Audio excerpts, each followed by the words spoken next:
প্রশ্ন ১। কবরে মৃত ব্যক্তিকে সওয়াল জবাব বা প্রশ্ন করার জন্য যে দুইজন ফেরেশতা আসেন তাদের নাম কি? ক। জিব্রাইল ও মিকাই আলাইহিসসালাম। খ। মুনকার ও নাকির আলাইহিসসালাম। গ। কিরামান ও কাতিবিন। সঠিক উত্তরটি জানার আগে ভিডিওটিতে লাইক দিয়ে দ্বীনি কাজের অংশীদার হন। সঠিক উত্তরটি হবে খ। মুনকার ও নাকির আলাইহিসসালাম। মানুষকে যখন কবরে রেখে আসা হয় তখন মুনকার ও নাকির নামক দুইজন ফেরেশতা এসে তিনটি প্রশ্ন করেন। তোমার রব কে? তোমার দিন কি? এবং তোমার নবী কে?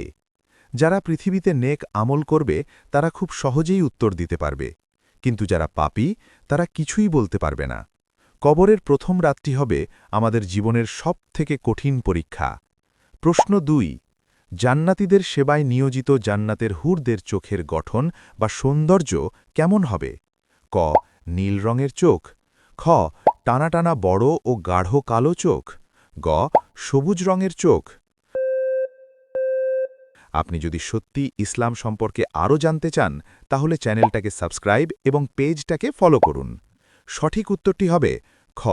টানা টানা বড় ও গাঢ় কালো চোখ। পবিত্র কোরআনে তাদের হুরুন ইন বলা হয়েছে, যার অর্থ বড় চোখের অধিকারী। জান্নাতের হুররা হবে অসম্ভব সুন্দরী এবং পবিত্র।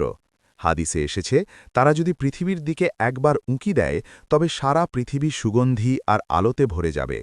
তাদের গায়ের চামড়া এতই স্বচ্ছ হবে যে ভেতর থেকে হাড়ের মজ্জাও দেখা যাবে।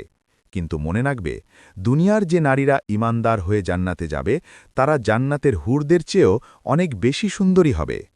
প্রশ্ন ৩। মহান আল্লাহ যখন হজরত আদম আলাইহিসসালামকে সৃষ্টি করেছিলেন তখন তার উচ্চতা কত হাত ছিল? ক।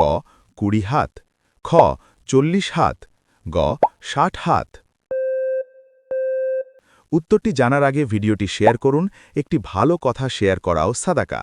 এই জ্ঞানটি শেয়ার করে আপনিও সাদাকায় জারিয়ার অংশীদার হন। আপনার হয়তো একটি শেয়ার হাজারো মানুষকে সঠিক পথে আনবে। সঠিক উত্তরটি হবে গ। ৬০ হাত। সহি বুখারীর হাদিস অনুযায়ী তার উচ্চতা ছিল ৬০ হাত বা প্রায় ৯০ ফুট। জানেন কি, জান্নাতে প্রবেশের সময় প্রতিটি মুমিনের উচ্চতা হজরত আদম আলাইহিসসালামের মতো ৬০ হাত হবে? আপনি যদি সত্যি ইসলামকে ভালোবাসেন তাহলে কমেন্টে লিখুন আই লাভ ইসলাম। আপনি কয়টি প্রশ্নের উত্তর দিতে পেরেছেন কমেন্টে জানাবেন।